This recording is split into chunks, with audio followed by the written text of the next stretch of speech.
cards on the table, sending out a message in a bottle. Came in through the door like a hurricane, and I hope you won't get fickle, 'cause you swept me up mine. I'm losing my cool when I'm here right next to you. I'm losing my cool. Yeah, I'm losing my cool when I'm under your control. I'm losing my cool. Yeah.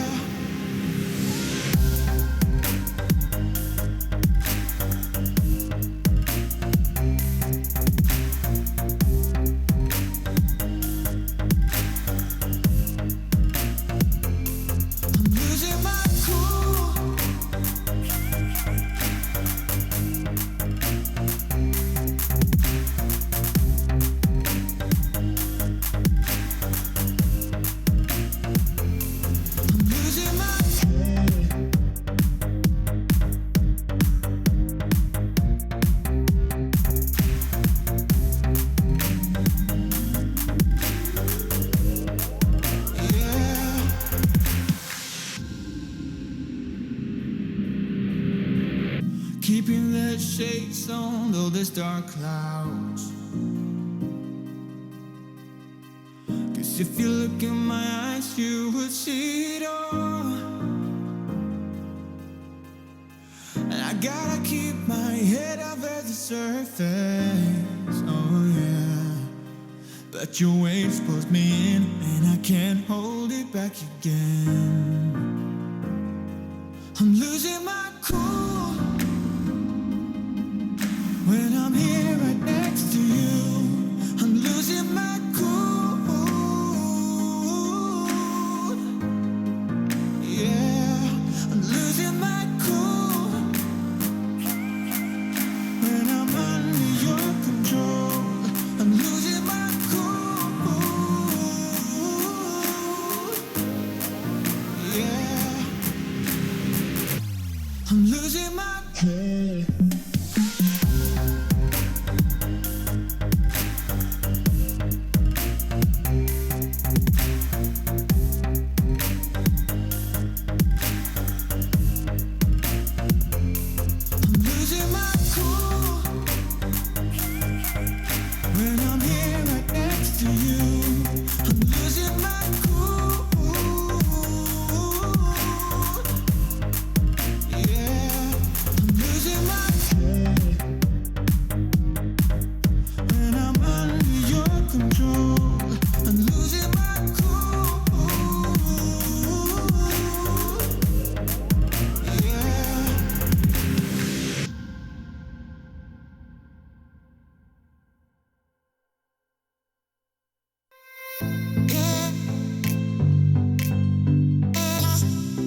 Good morning, good afternoon, good evening, depending on where you're watching from. Of course, thinking about that because this is the SMITE Global Series. My name's Tom Badinger. This is Anatoly Alexeyanok. How you doing today on this Wednesday? Really good. It's a happy hump day. I'm feeling good. Positive energy all across the board. We're in Brazil. Are we? Yeah. I thought we were in America. Well, we are, but we're casting Brazil. That we are. ET's ESPORTS going up against Watch My Nene. Can you do the impression? No, that's a Finch thing. That's Okay. his bit. We'll make sure John Finch can do the Watch My Nene for now. But our two Brazilian teams are going to be looking to fight to the top because the top team, of course, in the fall split, which is now, will make their way to HRX. For you guys, no competition. Just head over to highresexpo.com and join us in November 16th through the 18th. We've got SMITE, Paladins, PC, and console. And, of course, since we're at DreamHack, there's so many other toys and games to play with. There's going to be a lot of things to play with and a lot of fun after our activities as well at High Res.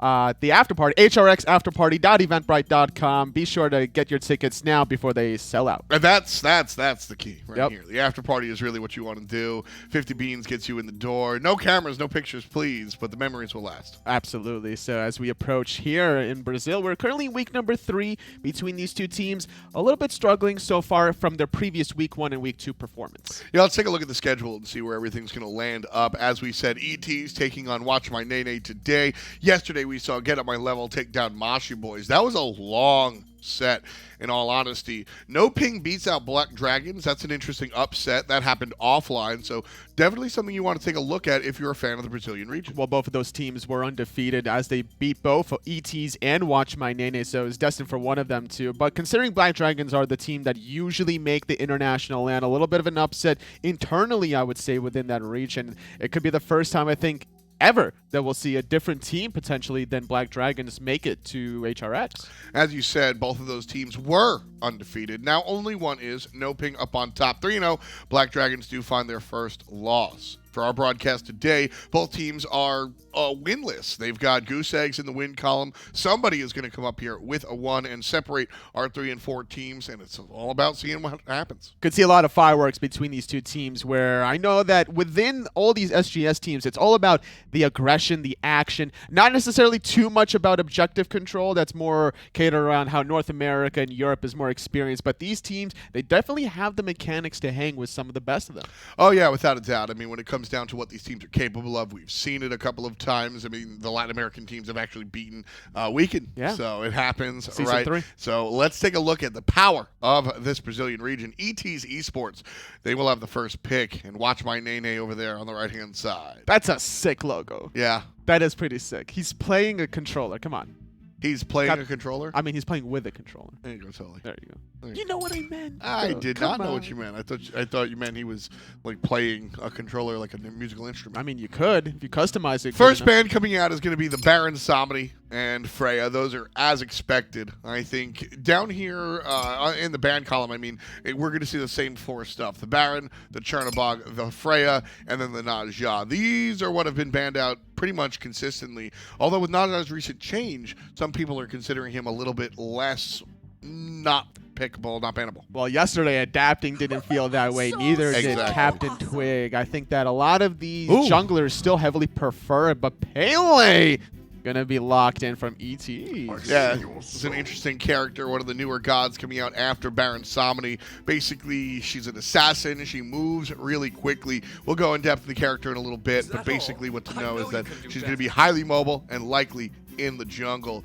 Cerberus and Achilles are the picks here for Watch My Nene. So two potentially tanky characters, Cerberus and Achilles, not really showing us where they're going to go just yet. And the way you kind of deal with the Pele is you try to burst her down. And that's why I think Nene went for the Cerberus-Achilles combination. Try to get the Pele low so that whenever she does either blink in to engage or use that ultimate to engage, that they get her within that execute threshold for the Fatal Strike. Athena, the Global Guardian here for ETs. Always love that choice. Going to set up the Scylla rather nicely. Scylla, an interesting pick. Doesn't have the same early game that Agni does. I think Scylla's early game is pretty trash, in all honesty. So if I'm watching my Nene, their coach, or their fans, I'm really rooting for the green team to take the first step and look for early game dominance. It's about holding the hand with your jungler if you're playing the Scylla, because the early game is a rough transition, but the late game is an absolute monster when you got Athena to set you up with the taunts, the cripple, to prevent the combat dodge from Achilles, for maybe forcing out some purification beads out of the Agni. It's going to be difficult for Nene to handle the Scylla if she's accurate.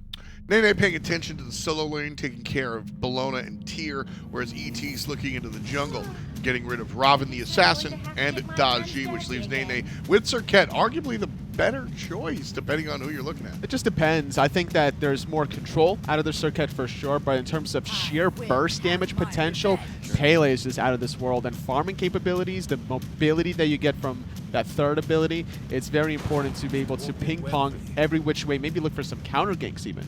Medusa and Kakullen will round out the draft for ETs, and Nene, on the other hand, looking for their hunter here, and it will be the On Her character that we've seen a number of SPL teams go for as well. CC immunity on the ultimate with a relatively low cooldown, strong passive as well, makes him a great fighter, control of the mid game, and as I said, Nene, they're going to look to take advantage of the Scylla in the mid lane. I think On Her can help that mentality. You can always bait out the Athena dash, and then instantly use Desert Fury, preventing the taunt, and then look to counter engage on the Athena. That could be the game plan, heading for Nene up against ETs in game number 1. Let's get right to it.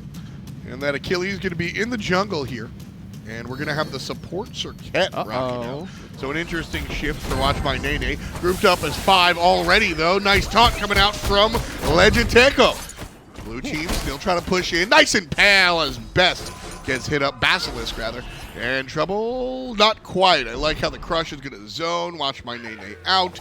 And nobody can really walk in there. Just basically using 2 relics on each side. A double sprint start, actually, from ETs, whereas Shell was used onto this Serket support, actually, that's going to be in the duo lane, while it's going to be the Achilles in the jungle with Cerberus playing in the solo lane. I like the Serket support. I don't mind it. I don't hate it. Serket support was tried, saw some success, saw more failures. And I think just because of the number count. Bad combination there from the dual lane. That's a lot of damage already for the Medusa. Sitting only on 1 health potion, 1 multi-pot after that little early skirmish. She's going to struggle, I would say, at the beginning, especially with the Athena also at half health. Yeah, it's going to be a little bit troublesome. She already used the potions, so she's got 2 of them left. But coming back to the Serket support, I think that the numbers that she's had really don't do her justice. I think that Serket support works in the same vein that a Nox support works. There's a lot of control there. The taunt is really big, and the ultimate, people underestimate the ultimate as far as the setup ability for the rest of the squad. I think that when Legiteco finds the last breath, the On Her player can just sit there in Desert Fury and get pretty much the entirety of the ability off as long as nobody beads. And then all of the damage that she brings, even with the changes, are relatively powerless. Whenever you have any character that does base damage, hold that thought though, a lot of action in the mid lane.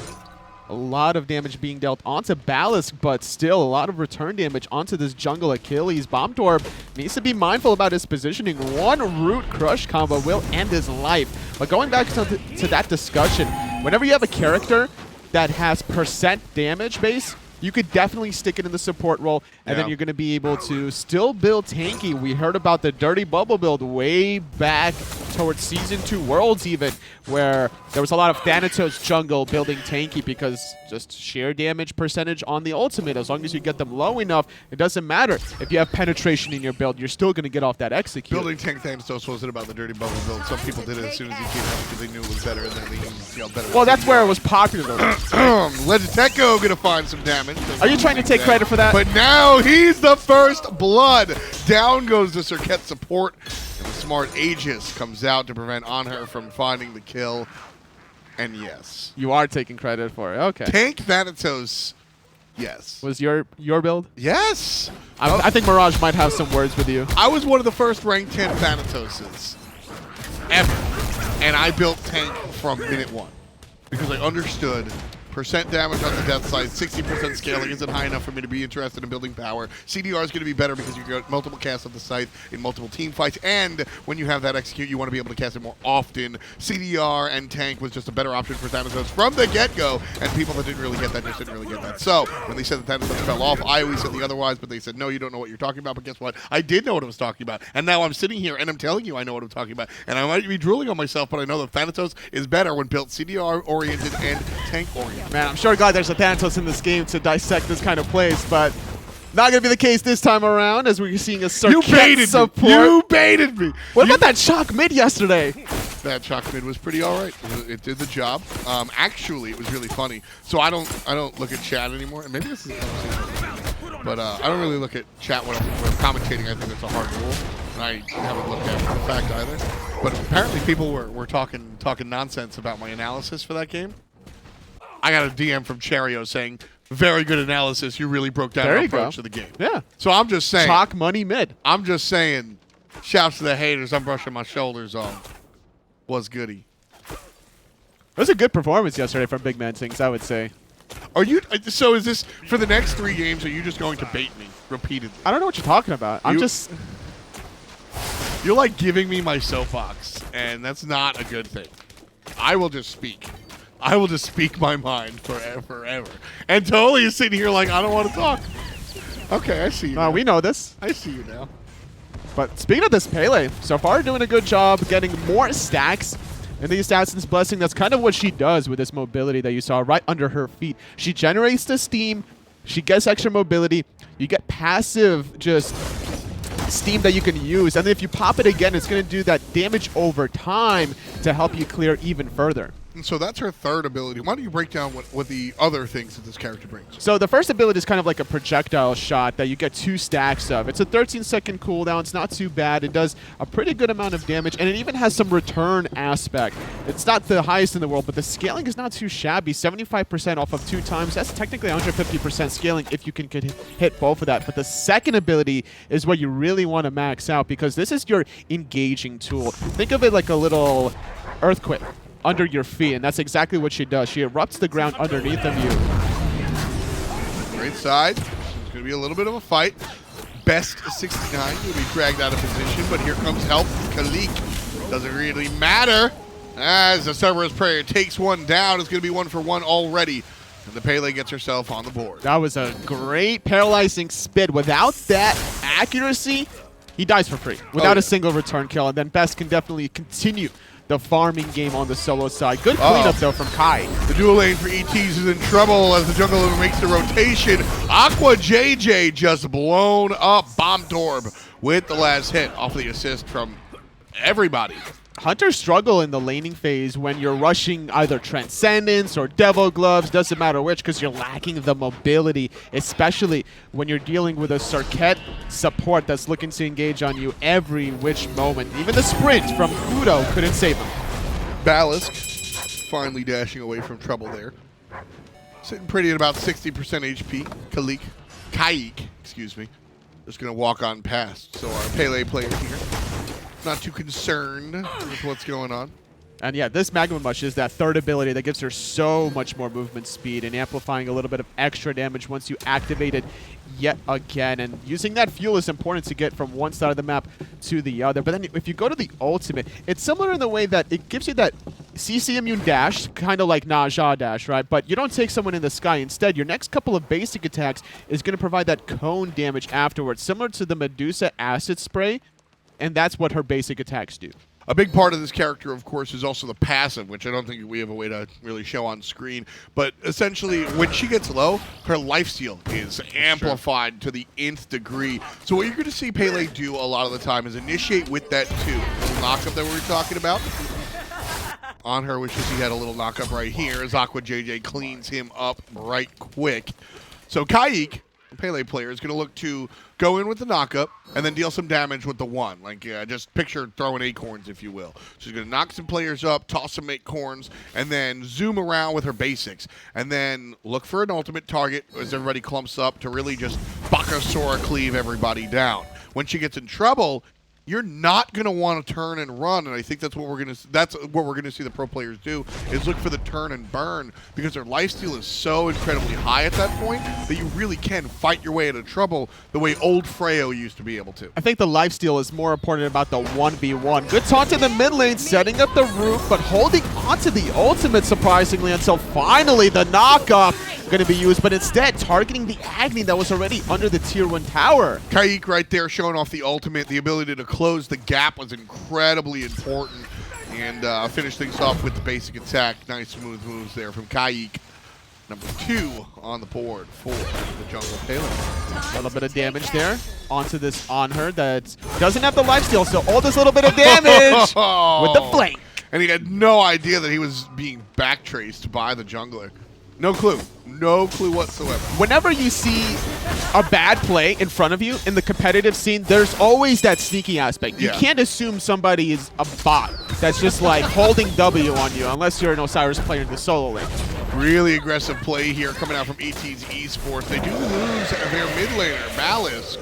But that's all well and good. Trade out your Scylla for an early game.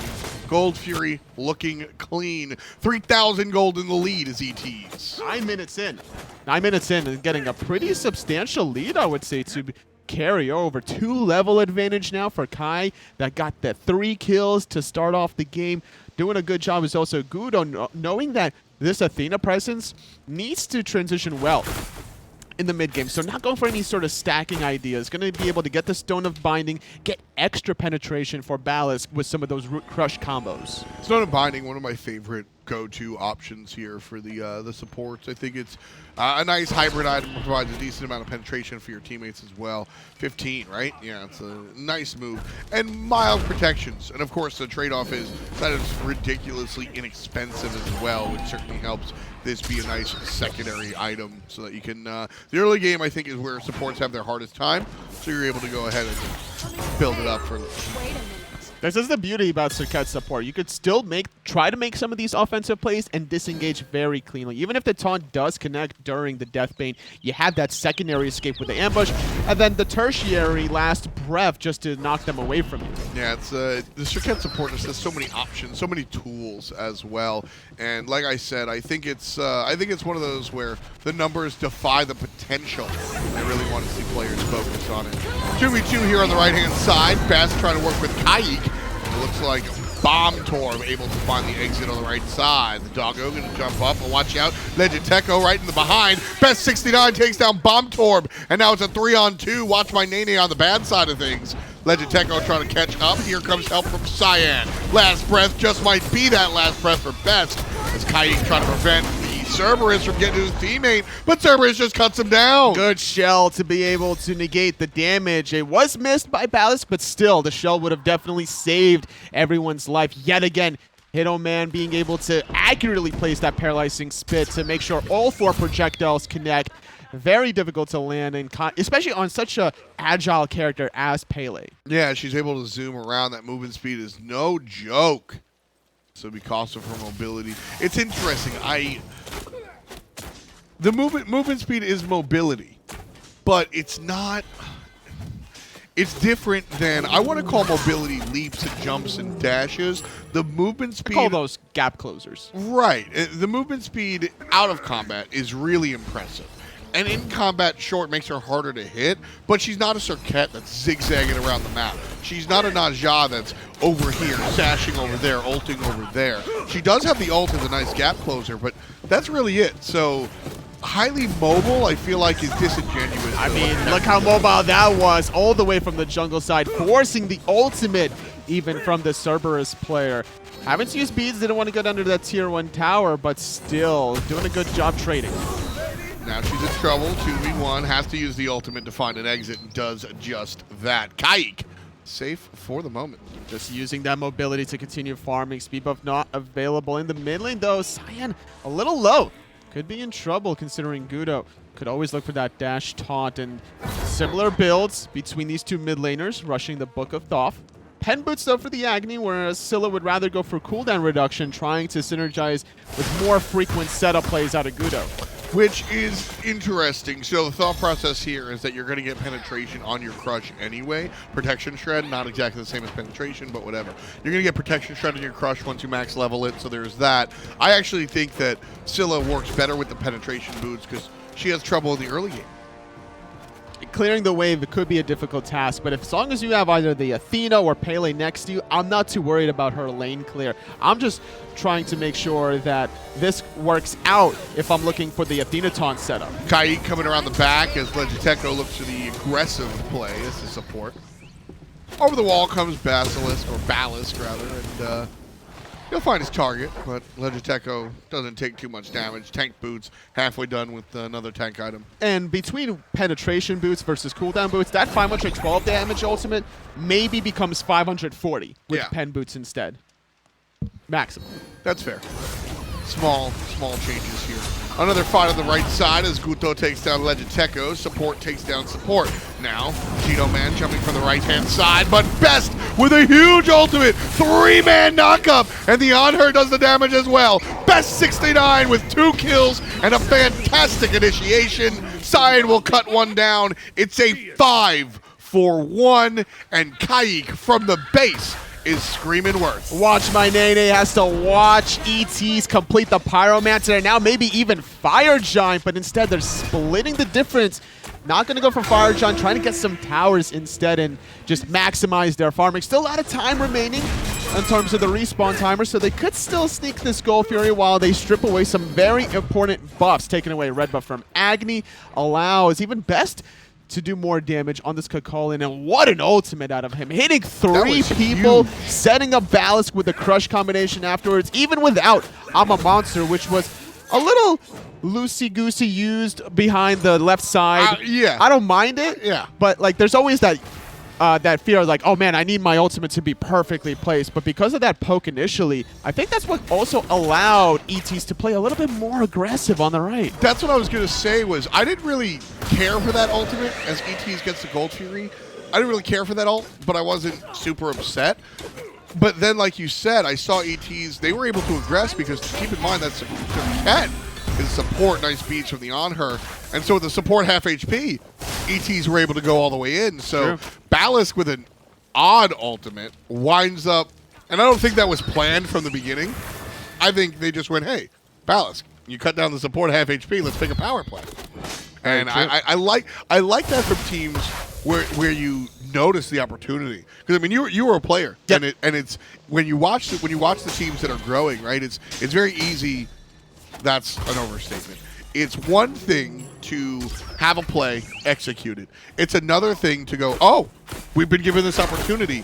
Identify the opportunity, figure out what variables you need to do to take advantage of the opportunity, and then execute the opportunity, as opposed to just having a preconceived notion in your mind. 2 very different skill sets, and I think it's much more difficult for a team, because keep in mind, it's 5 players on the same page to go, for a team to go, okay, we have this door, we have to walk through it, now we're going to, like, that's a much bigger conversation. It's not very common to see some of these opportunities present themselves, and that's why a lot of these teams need to put in the hours in terms of practicing scrims very often. Nice little taunt in the mid lane, going to force out Cyan to retreat after using the beads. But the communication that you learn, and the communication after that triple knockup, not on the mark, but diving the tier 2 tower regardless. Ballast picks up the kill after a fantastic ultimate from him and his solo laner. Best 69 out of control right now. Best and Ballast really teaming up. A quad JJ gonna get 2 as well. And another one for the big B. 4 players dead. 1 is left to represent Watch My Nene. The tier 2 tower is gonna fall down. Best will chase Zuragui, while the rest of the squad slinks into the jungle and strips everything away. And that was the issue, that Zuriguri was not in position to help the defense of the tier 2 tower. He was by those back left cams, just kind of watching, a little bit too timid about wanting to go around that corner, but instead fighting 4-on-5. The rest of Nene's couldn't handle the heat. 10,000 gold in the lead at 17 minutes. There's 20 kills, and ETs has 3/4 of them. Dominance. on her watching as Best sort of bounces away, and you know it's the BB boys that I'm watching here. Solo lane and mid lane have just been out of control. The two 69ers have really teamed up and created nice synergy between each other. It's just like Best goes up on top and Ballast comes out from the bottom and is able to really make use of this combination. Knock up into the knockdown. It's just a real clean move between the two of them. Well said.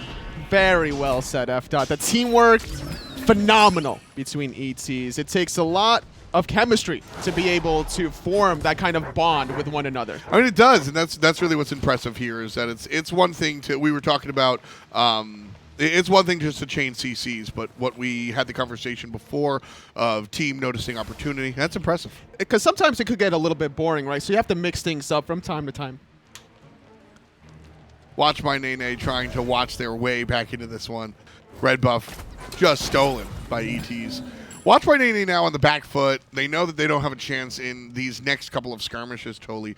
Is there a way back in, or is Watch my Nene just thinking about game 2? It's very possible to come back in, but 12,000 gold, 18.5 minutes in. There's still 3 towers remaining, so you're looking at 3,500 more gold that ETs can easily confirm, because Watch my Nene shouldn't even try to defend the towers. Their best hope is defending the Phoenixes, maybe even look for some split push capabilities, try to drag the game out another 12 to 15 minutes, trying to catch up in the gold and the experience, but I don't think ETs is going to slow down with plays like this. Oh, ETs, big taunt, Ballast, big damage, Best, even bigger impact, 3 kills already. That makes a 4th as Ballast picks up the Doubleune. Bomb Torb's going to be gone as well.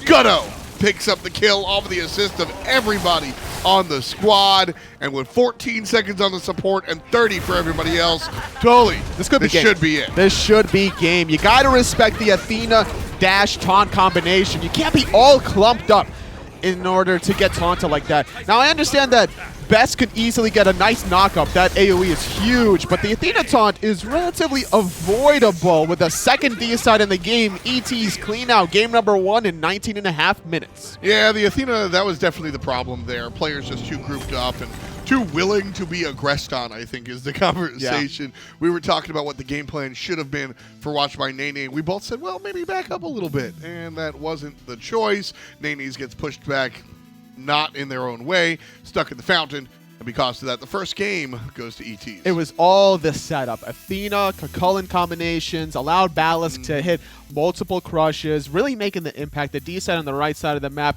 really opened the door to blow the initial lead that ETs had just wide open. Really smooth stuff. As I said in the game, Ballast 69 and Best 69 were the 2 players that combined for me. I think that really was what enabled the team to find the victory. Ballast just repeatedly coming from off screen, hitting not 1, not 2, but 3, 4, 5 players with the knockup, and then Ballast in the mid lane just waiting there with the follow through. It was a good combination, and tower dives like this from Gudo playing the Athena allowed just so many easy opportunities to open up this triple taunt to close out the game. And look at that. Just the crush, the Medusa, everything.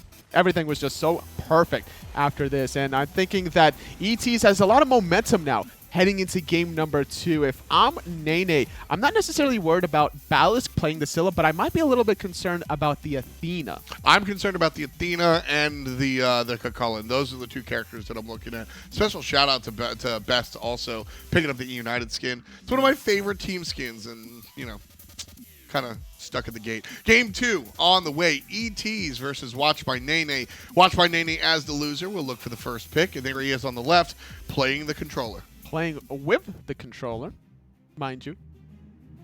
How could you make such a mistake, F-Dot? How could you?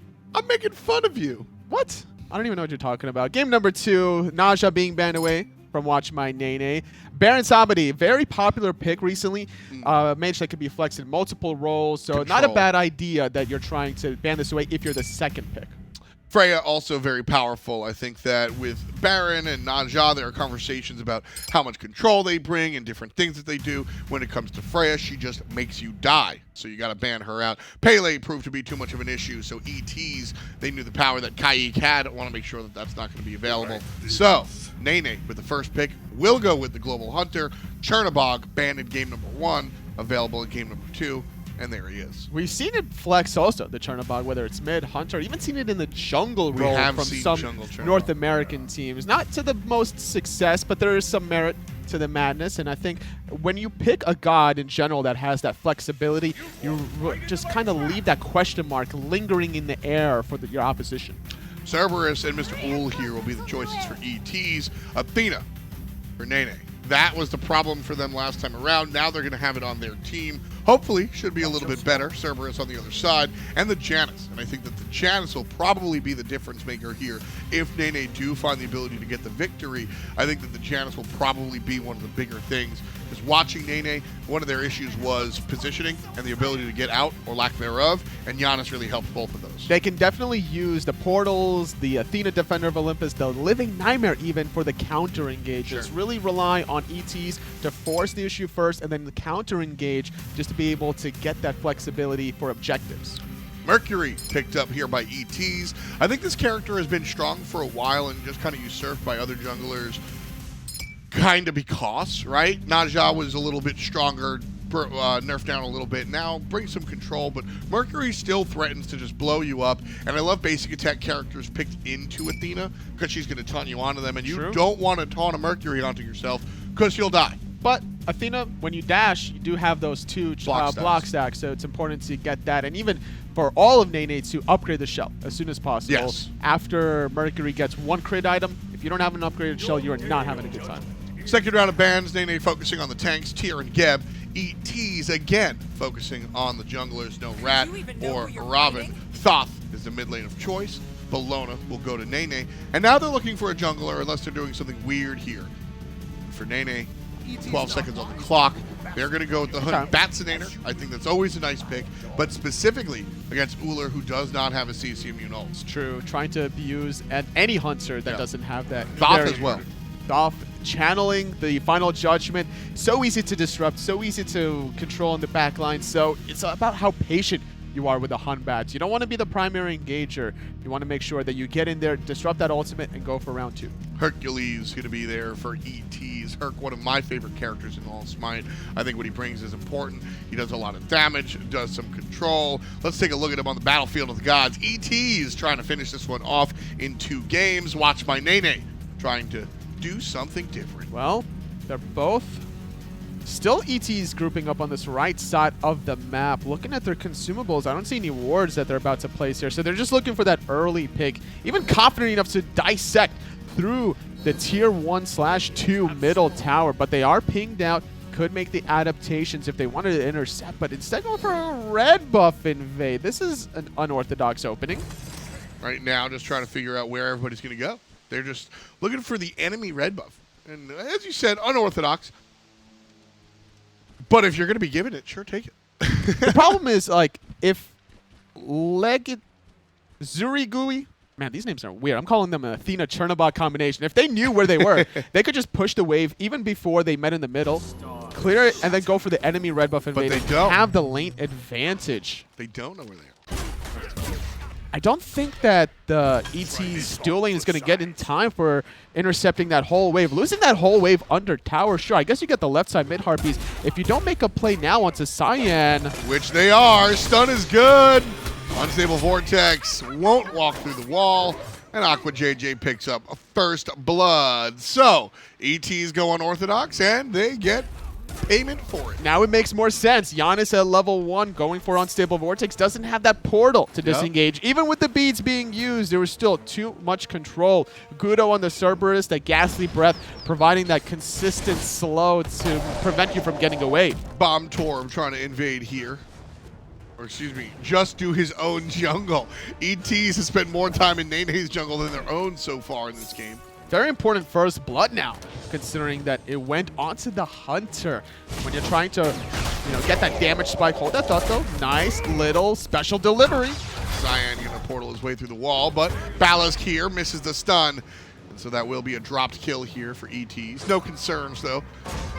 Nice taunt coming out from Legiteco. Ooh, just narrowly off the mark, wiggling between these orbs. No poke damage received for Kai Q. Playing the Mercury now this time around, doing so many special deliveries. Oh, Legiteco in trouble again. ETs are really putting on the pressure right now, and it's all just coming out from these characters that are really, really powerful. Driving strike, 2 basics. But can't find them. Jito Man. Gonna walk away, no problem. Lenteco won't have that luxury. She's got a dash. Find herself onto the tier 2. That'll be a back. No, she No, it poach it up. doesn't look like it. And with low health Athena, you can't really provide that lane presence to allow your Chernobog any sort of assistance. Wasting a lot of mana was Aqua J in the forefront. Now it's up to Gudo to save him. And he's going to show up, breathe on the opposition, and that seems to be enough. Zergui. Oh, he's taking a lot of damage from our Cerberus player. But Legiteco able to kind of walk away, no problemo. Now Best 69 over here getting in some trouble. Jito Man doing what he can. Doing a good job finding the poke. This is what Hercules needs to do. When you're dealing with a basic attacker that goes for the Berserker shield, you have more ability damage. And when you're rushing the Warrior tab, by which Best will eventually do, trying to get that physical power to be more augmented with your passive. As you take damage, your physical power increases, and relying on your 100% scaling Driving Strike, your 90% scaling Excavate, that's where the advantage lies for Hercules. So at the moment, early here in game number 2, ET certainly has, I think, the upper card, if you will. The dominance that they won game number 1 with was extraordinary. And kind of continuing that here into game number 2 without showing any hiccups. They started with an unorthodox start, got their invades off early, got an early first blood as well, and after that, didn't really take their foot off the gas. As we anticipate this next round of buff, I expect to see ATs in the enemy jungle once again. In the winning the game 1 just allows that comfort zone for ETs to make such an opening idea where you're constantly keeping your opponents on their toes. And not just for Watch My Nene, but for the future teams that are watching this game that might have to go against ET. It's like, oh, okay, so now we have to prepare for this strategy. And that could also alter the opening mindset of whatever you wanted to do. As soon as when you play against ETs, as soon as you see a missing duo lane, you have to automatically assume or check, are they at our red buff? Maybe you have to ward your red buff now. Plays like this can really complicate the matchup, and I like what they're able to do. Kaik. So unfortunate. Very close. Nobody saw that, right? Oh, Excavate. Oh, Jito Man with a nice dodge. I thought he was going to be toasted right there. Especially if the boulder bounced back from the tower. That was going to be a guaranteed kill. But dashing diagonally towards the enemy was so smart because no one would throw a boulder, obviously, that close to the wall. Well, here's the deal. So if Jito Man dashes back, he still gets hit. If Jito Man dashes forward, he still gets hit. If Jito Man dashes left or right laterally, he gets hit with the Earthbreaker into the Driving Strike combination. Going diagonally towards the player was the only safe option to avoid both the boulder and the lift. Uh-oh. A little bit of an ultimate here, but getting off the mitigate wounds right at the last second. He will receive the healing.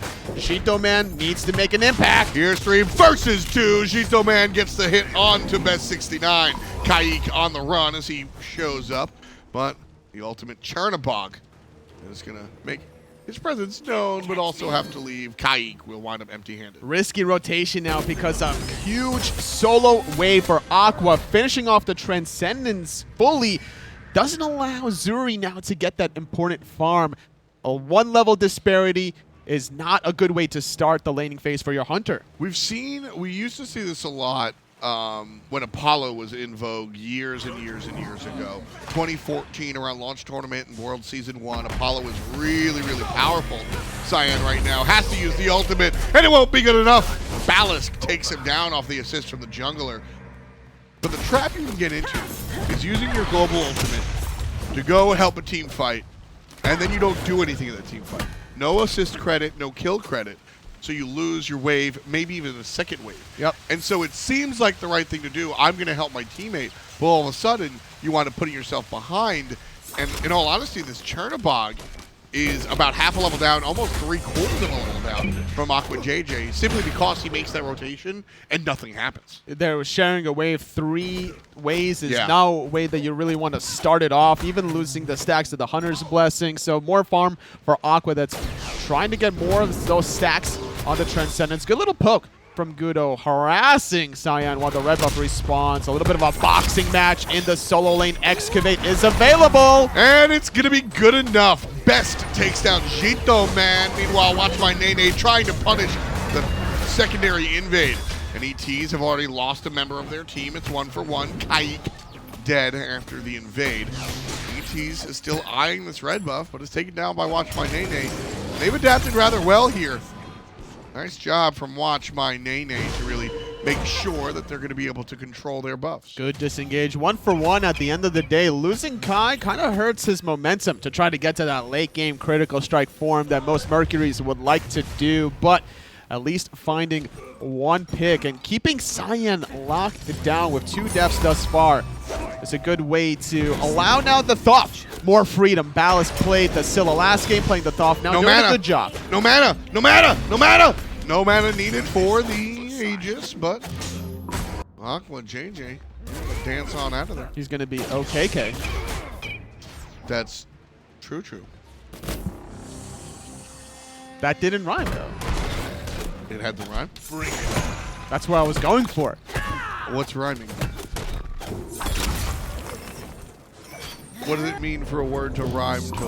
Are we going in this conversation? Hold that thought. Aqua JJ is Not OKK. not OKK. Here comes Kai, ultimate not on the money. He's going to anticipate the dash out. The basics should clean this one up. Wraps. Caps. Zeragui calls it down. And this is when movement speed comes into hand. You don't have to use your gap closer always. When you know you have speed buff and your Mercury, you're good. Ooh, miscommunication there coming out. It doesn't really matter. A little bit of overkill.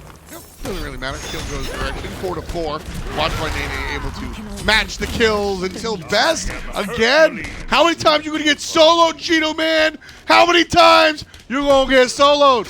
Best 69 on top as he gets another kill. 2-1-0 for the short lane Hercules. It's okay to give up a wave on your It's tower. okay. It's gonna be fine. You're not gonna die. But I It'll be think fine, okay. I think Shitterman really wanted to go bye-bye on that case. Okay, I'm gonna stop. Does that rhyme? Did. A little bit. Die, bye. Okay. Miss dash coming out from the Mercury. He's going to try and get the Hercules. That rhymes. Best 69 with another kill. Just hit him with the Falcon kick. Nice and easy. Doing a good job, Best, in that laning phase also. When he looks for poke, he also aimed the Excavate at the Bologna and clearing the wave at the same time, repositioning his model. That's how you can tell players are just cognitive about the current state of the game. Looking for the save, aim at the wave.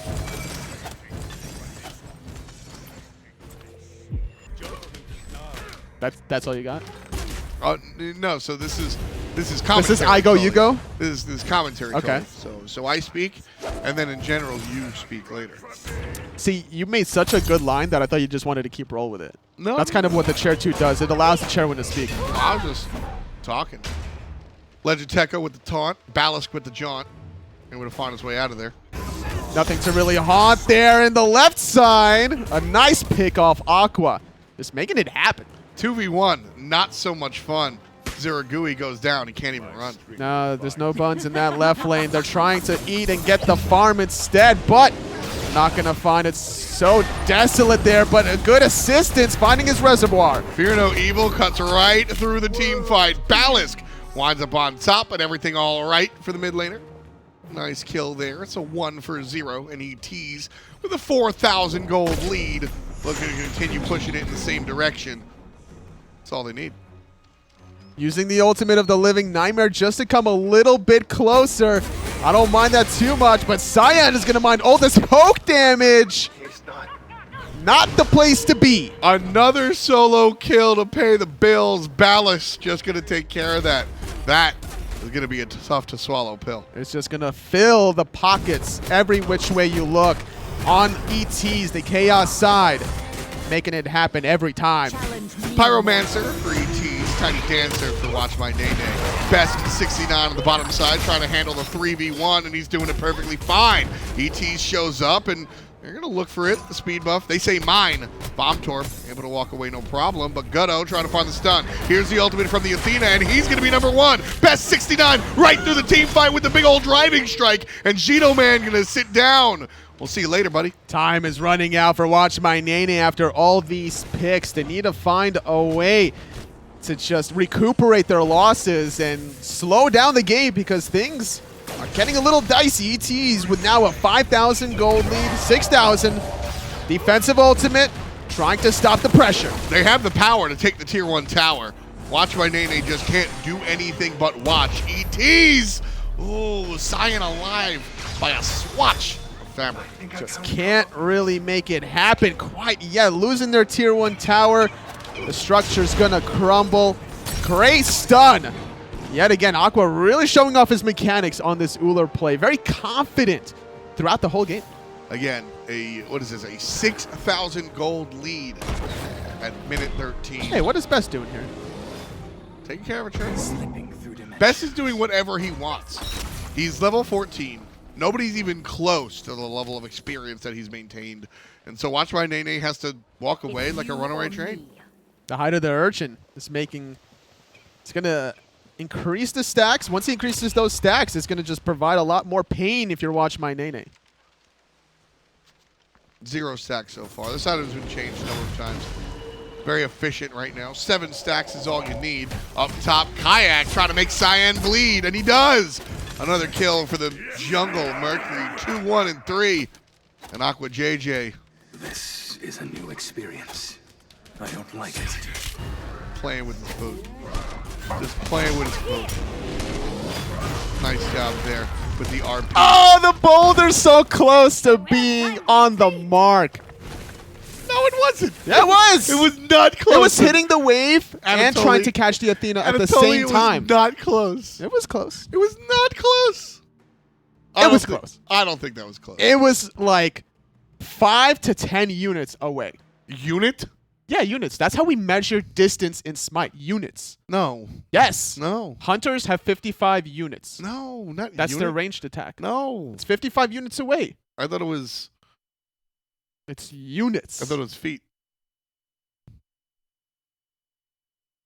Feet, units, same thing. Brief pause in the action. Watch My Nene. Are you all right, Tully? I'm fine. I don't know.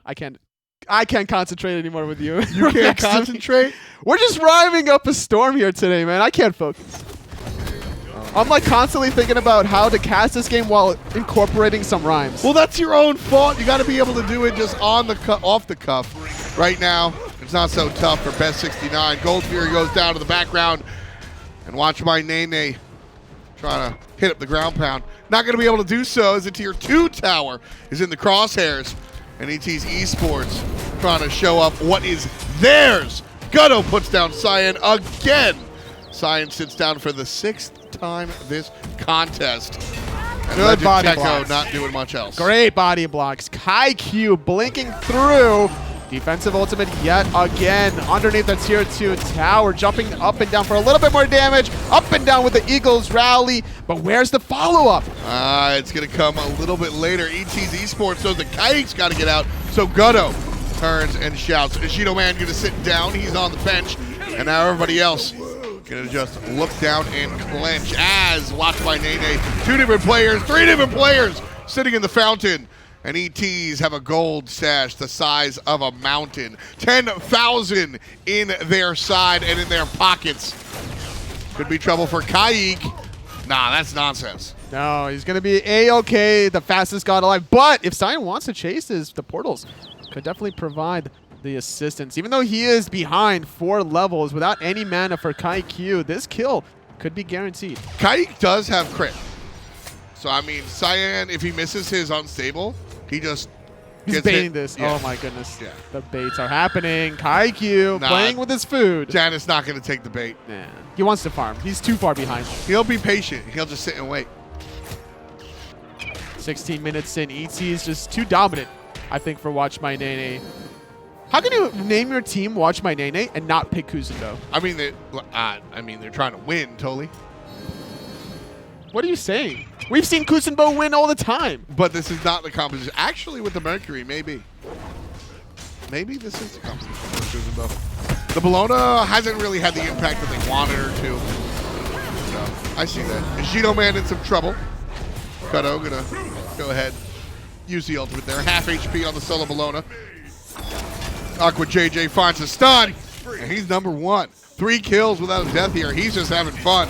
Now looking for Cyan. Going to avoid the portal. Cyan trying to run. Aqua lands his shots. Now he needs to get away, but the final judgment making it burn. The help from the mid lane.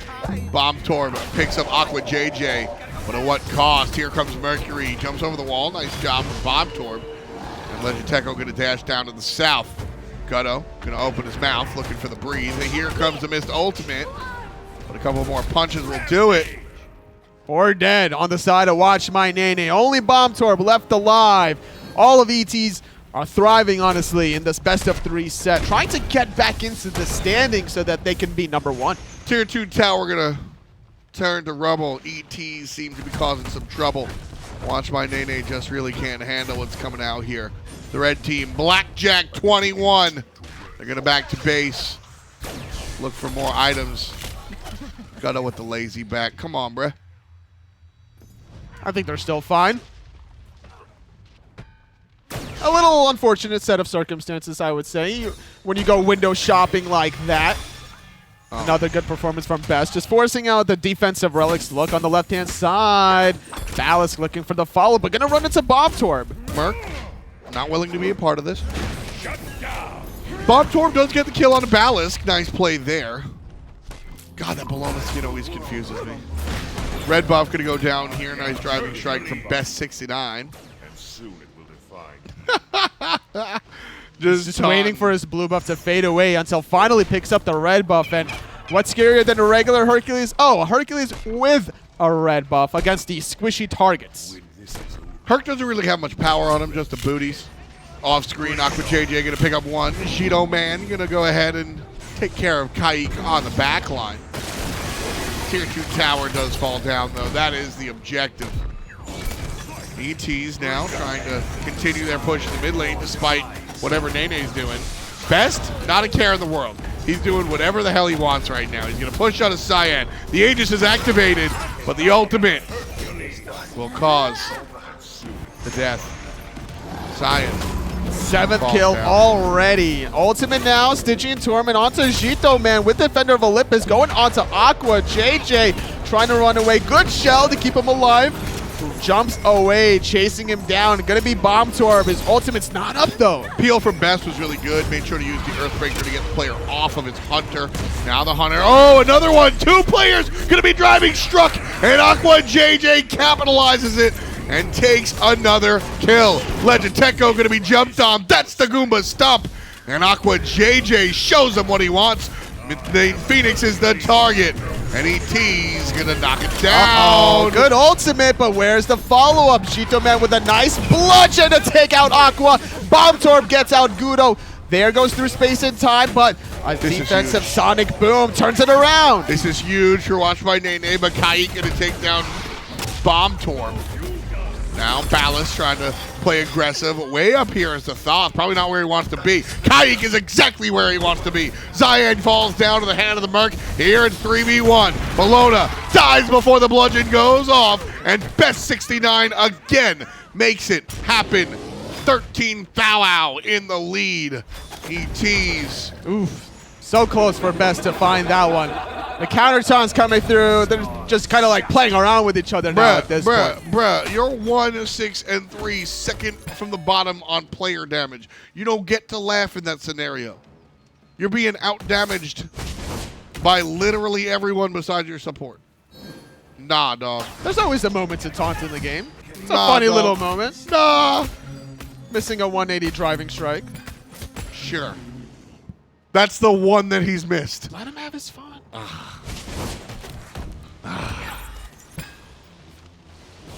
Just 10 to 28. ET's running away with this one.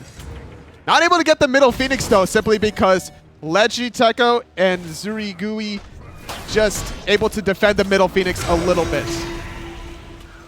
And with this Fire Giant as well, I don't see how Watch My Nene can defend this objective. They've just got to play defense around the Phoenixes. Fire Daddy goes to ETs. Gutto here. Look at it. Jito, man. Ultimate tosses him right into the crosshairs of the Hercules, but he's able to walk away thanks to Cyan, the portal. A little bit of a mistiming there between the pull-push combo. Couldn't really separate the Bologna further away from the portal. Kaiku lining up the Sonic Boom, but not sure if he's really going to commit to this quite yet. Sonic Boom. Aqua JJ a little bit too far away from the action too. Sonic Boom. Just running laps around each other. Sonic Boom. He's not even charged. Okay, there he goes. He's charging. Saw. Saw. Saw. Saw. Here comes Best 69 looking for the driving strike. Won't be able to find it. There's Sonic Boom. Cyan gets hit by the wrap up for the Mercury. And ET's barreling down the mid lane. Doing a lot of damage, forcing everyone to back out. Watch My Nene give up the middle Phoenix, but they need to defend their Titan if they want to extend it to game 3. ET's just looking for the home push right now. Trouble. As Aqua JJ falls down, he's going to be a big part of their damage. Best trying to isolate one member with the Thorns. Jito, man, is in trouble. Gets a little bit of help, but Ballast cuts him down before the Athena can even show up. Taunt is all right. Still a 4-on-4 at the moment. And Watch My Nene trying to defend their base at all costs. Ballast is going to go down as well. I think ET's bit off more than they can chew in this push. Overextending into the throne room without the Thoth, without the Uller. You're missing out on a lot of objective damage. Best 69 just up here, tanking everybody and saying, if you can't do it, I guess I will. The Hercules takes care of one. Kaik takes care of the other. 31 like Halloween. And ET's showing them what they mean. I like that one. That was cute. But not as cute as this. Okay. I was trying to lead it up to it. Another blink play. I don't think ETs want to give this one up. They want to go for the end. Yeah, this one is going to be the end for Legiteco as Kaik finds the last hit. Now, Jito Man here gets his bludgeon stunned out. ETs showing Watch My Nene what they're all about. Kaik exiting out here on the left. And Jito Man won't be able to have the reach. He's going to have to keep it close to the chest here. Really good body block. That was a solid body block. Sonic Boom in the back line, Sonic though. Boom. Trying to run away. Kaiku walks away like a bandit. Hold that thought. Phoenix sealing the Sonic fate. Boom. Best looking for the kill here. Gets him with the boulder. He's on fire, making his enemies smolder. Figuring things out like Scully and Mulder. I can't even handle this right now.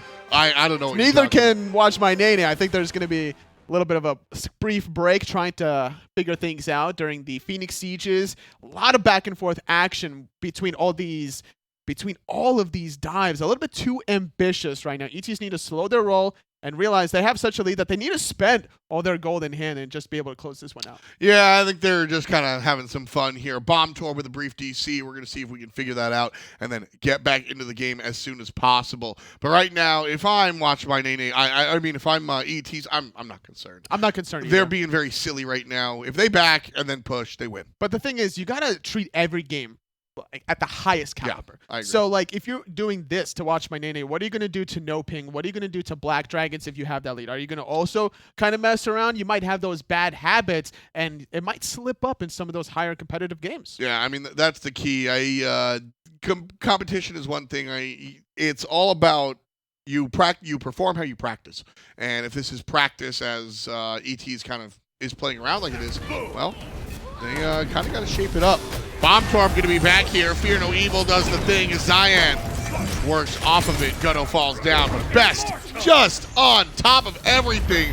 11 kills without a death, and the mid lane comes through as well. Ballast with a nice shot through the side. Fire minions in the Titan. Half health now.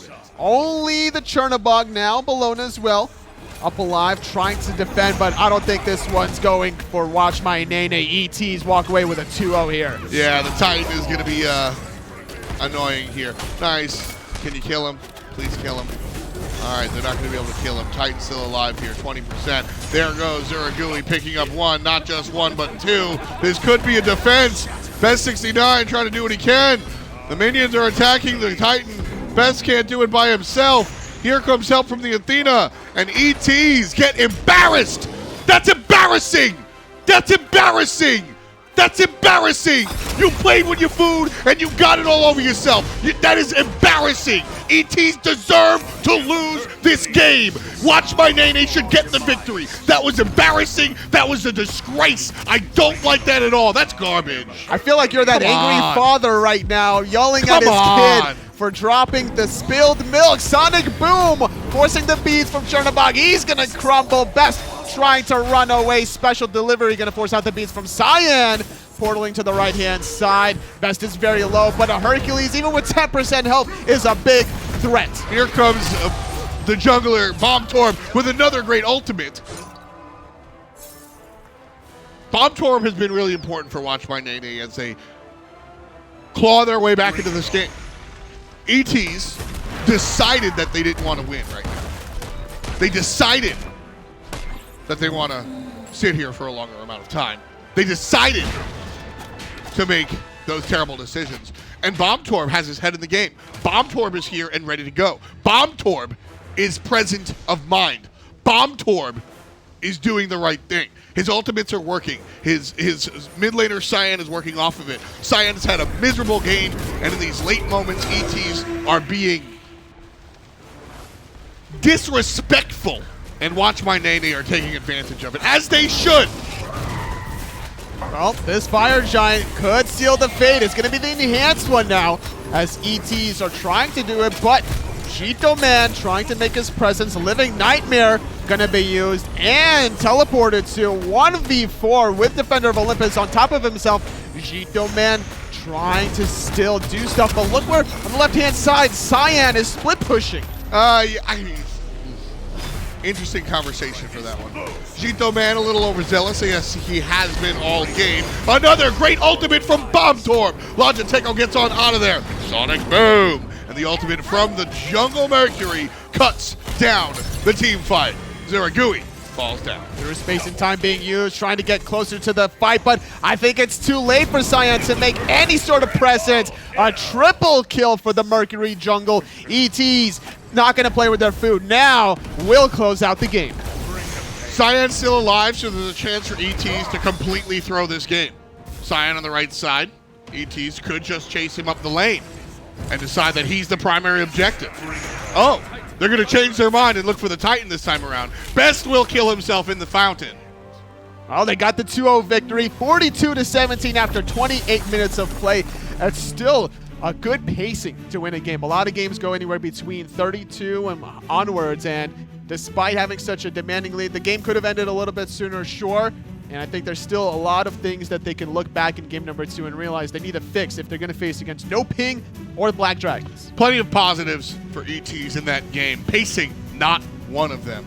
I don't think it's a surprise that I tell you guys I'm very unhappy with how ETs won that game. I think that was a disgrace, and I think it was disrespectful to not just their opponent and the fans at home, but themselves as well. And they should have lost. But their dominance in the early game, their straight-up dominance in the mid-game, and Best 69, 12, 2, and 14. Fantastic job this game. Him and his teammates amassed such a lead that they were able to make an inexcusable mistake like they did in the throne room that last time. What was it, 20,000 gold lead? Something like that. Pure dominance. Multiple solo kills in that laning phase allowed him to be this nightmare, to absorb Phoenix shots, to dive the fountain, to dive the Titan, to find kills like this. Multiple buff invades as well, transitioning to the left side of the map, even when he was level 14. Everyone else from Watch My Nene was between the level 8 to 11 markers, so it gave that huge Gold Fury advantage. Nice look there coming out from ETs in the beginning and the mid part of that game. Let's take a look at the schedule as ETs does take the match in 2 games. Watch by Nene with 0 offline. No Ping does take the win against Black Dragons. So now we've got pretty much Brazil set and dry as far as where their standings are concerned. Nobody is going to be tied just yet. Black Dragons in the second place, No Ping up on top. And after the loss, watch by Nene on the bottom. Oceania Atletico still remain without a single loss, doing a good job there. Southeast Asia, we saw yesterday, get on my level, find a victory. LATAM North, no surprise, Why So Serial still at the top. Needs to worry about Loto Gaming right underneath of them, but the LATAM Southern team, Nocturnes Gaming, still just dominating. Yeah, always, always, always. Nocturnes has been on top there for a long time. These guys have just been routinely strong and routinely doing what they can. I'm looking at Oceania. Atletico and Insight have really been fighting back and forth there. Atletico, Coach Cutie is there, and then for Insight, you've got Coach Yuzi. So a really interesting sort of background for those teams as well in Oceania. So fantastic job here in the SMITE Global Series. We'll be back in a little bit with the SMITE Pro League. You don't want to miss it. For myself, Anatoly, and everybody being on the scenes, peace and much love to you.